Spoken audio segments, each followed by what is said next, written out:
옛날 옛적 어느 마을에 곱상한 아낙네가 시냇가에서 빨래를 하고 있었어요.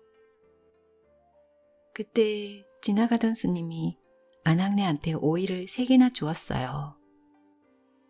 아낙네는 마침 목이 마르고 배도 고팠던 참이어서 허겁지겁 오이를 먹었어요. 그런데 2개를 잘 먹고 나머지 1개도 반쯤 먹었는데 배가 불러서 더 이상 먹을 수가 없었죠. 하는 수 없이 오이 반쪽을 남겨서 부엌에 있는 선반에다 올려놓았어요. 그날 저녁 이웃집 할머니가 놀러와서는 그만 그 남은 오이를 먹고 말았어요. 시간이 흘러 아낙네는 아들 3형제를 낳았어요. 그런데 셋째 아들은 몸이 반쪽밖에 없는 거예요. 눈도 하나, 귀도 하나, 팔도 하나, 다리도 하나뿐이었어요. 그래서 사람들은 그 아이를 반쪽이라고 불렀죠. 세월이 흘러서 아이들이 장성을 했는데 워낙 가난한 살림이라 제대로 먹이지도 못하고 공부를 시키지도 못했지만 아이들 모두 다 늠름하게 자라서 포수가 되었어요. 하루는 2 형이 사냥을 하러 나가는데 막내인 반쪽이가 쫓아오는 거예요. 아이 창피해. 저 보기 싫은 놈이 또 따라오네. 반쪽이가 못 따라오게 수백 년 묵은 나무에다가 매달아 놓고 가버렸어요. 반쪽인 아주 힘이 셌어요. 형들이 떠난 뒤에 몸을 묶은 밧줄을 끊고 동구나무에서 내려와 집으로 갔죠. 아이고 얘야, 아이고 왜 너 혼자 돌아오냐? 너 나만 두고 가버렸어요. 며칠 뒤에도 형들이 사냥을 하러 가는데 또 반쪽이가 따라오는 거예요. 이번엔 형들이 질긴 칡덩굴을 구해와서 반쪽이를 바위에 꽁꽁 묶어 놓았어요. 이번엔 풀지 못하겠지? 형들의 모습이 보이지 않자 반쪽인 힘을 주어서 칡덩굴을 끊어내고 집으로 돌아왔어요. 그런데 문제가 생긴 거예요. 형들이 집에 돌아오지 않는 거예요. 며칠이 지나도 형들은 감감무소식이었어요. 어머닌 눈물을 흘리며 걱정을 했고요. 너 형들이 호랑이한테 잡아먹혔나 보다. 아휴, 얘를 어쩌면 좋냐. 어머니, 걱정하지 마세요. 제가 형들을 구해올게요. 반쪽이는 형들을 찾아서 길을 떠났어요. 반쪽이가 산속을 헤매다 보니 어느덧 밤이 되었어요. 깜깜한 산길을 더듬더듬 걷고 있는데 저마치 반짝반짝 빛나는 불빛이 보이는 거예요. 이런 깊은 산속에 웬 집이지? 이상한데? 어쩜 저기 형들이 있을지도 모르겠네. 반쪽인 그렇게 생각하며 그 집을 향해 걸어갔어요. 머리가 하얗게 센 할아버지가 나와 반쪽이를 맞았어요. 어휴, 이 야밤에 이게 웬일이냐? 밤길 가는 건 위험하니까 오늘 밤은 여기서 자고 가거라. 할아버지가 밥상을 차려주어서 반쪽인 맛있게 먹었어요. 밤이 더욱 깊었죠. 반쪽이가 잠을 자려고 하는데 슬그머니 방문이 열리면서 2 형이 들어오는 거예요. 형님, 이게 어떻게 된 일이에요? 쉿, 조용해. 여기 호랑이 집이야. 아까 본 할아버지는 호랑이가 변신한 거고. 반쪽이 예감이 맞았던 거예요. 반쪽이는 호랑이 소굴로 자진해서 들어온 거죠. 형님, 너무 걱정하지 마세요. 허락허락 당하고만 있진 않을 거예요. 반쪽인 오히려 형들을 위로해 주었어요.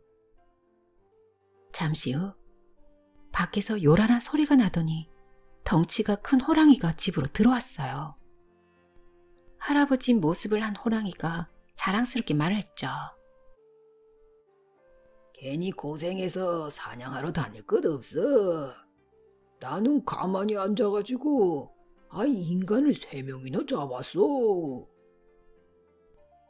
오늘 밤 호랑이 속을 해서 빠져나가지 못하면 내일 아침엔 호랑이 밥이 되고 말 테니까요. 그래서 반쪽이가 꾀를 내었어요. 하나밖에 없는 반쪽이 주먹은 보통 사람들보다 몇 배나 크고 무쇠처럼 튼튼했어요. 그 무쇠 주먹으로 반쪽이는 밤새 땅굴을 팠죠. 날이 밝아올 무렵에 반쪽이는 잠들어 있는 형들을 깨웠어요. 형님, 이 땅굴 통해서 도망치세요. 절대 뒤돌아보지 말고 부지런히 달아나야 해요. 너는 어쩌라고? 제 걱정은 하지 말고 빨리 도망치세요. 이렇게 형을 도망시키게 하고 반쪽이는 아무런 일도 없다는 듯이 방 안에 떡하니 앉아 있었어요. 아침이 되자 호랑이 2놈이 방문을 덜컥 열었어요. 그런데 2놈은 내빼고 성취하는 놈 하나만 남아있는 것이 아니겠어요?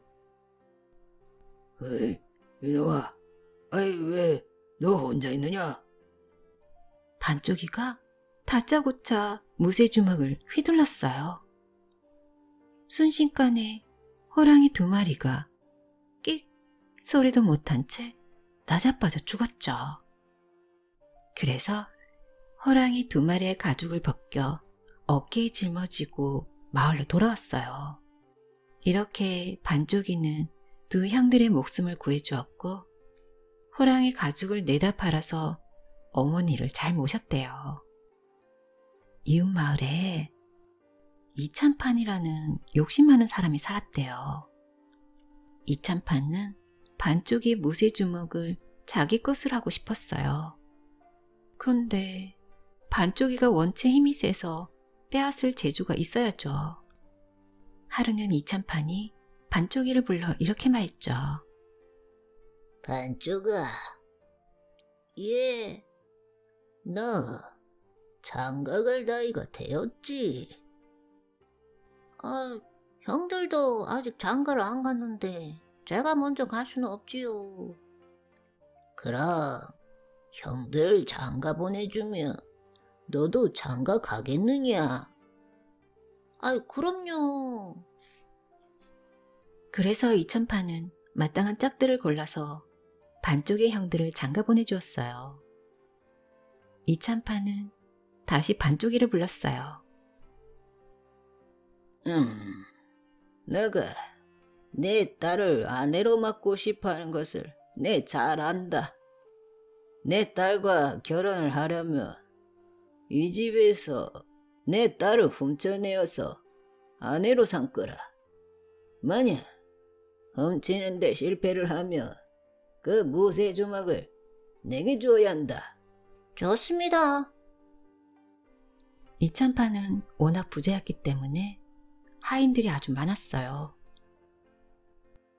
딸을 깊숙한 곳에 있는 방에다 숨겨놓았어요. 그리고 그 방과 통하는 곳마다 하인들을 세워놓고 개미 새끼 한 마리 지나가지 못하게 지키도록 분부했죠. 성질 급한 반쪽이가 어서 장가를 들고 싶은 욕심에 당장 나타날 줄 알았죠. 그런데 내기를 한 지 며칠이 지나도록 반쪽이는 오지 않았어요. 그러니 어떻게 되었겠어요? 몇 날 며칠을 계속 잠을 설친 탓에 졸음이 쏟아져서 하인들은 어찌할 바를 몰랐어요.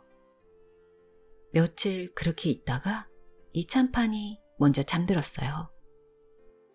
그리고는 하인들도 여기저기 쓰러져서 잠이 들었고요. 이때를 틈타서 반쪽이가 살그머니 집 안으로 숨어들었죠. 여기저기 잠들어 있는 사람들을 보고 아주 신이 났어요. 남자들끼리는 상투를 풀어 묶어놓고 여자들끼리는 머리채를 끌러서 묶어놨어요. 그 일이 끝나자 반쪽이는 이찬판의 딸을 보따리에 넣고 어깨에 둘러매었어요. 이놈들아! 사람들이 눈을 떴어요. 그런데 서로 머리채가 묶여 있으니 한바탕 난리가 난 것이 당연하죠.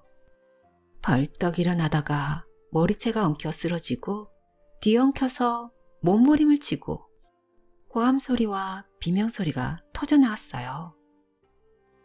집을 빠져나가는 것을 두 눈 뜨고 보면서도 막을 수가 없었죠. 이찬판은 꾀를 써서 반쪽의 무쇠주먹을 빼앗으려다 오히려 애지중지하던 외동딸을 빼앗겼대요. 반쪽이한테 말이에요.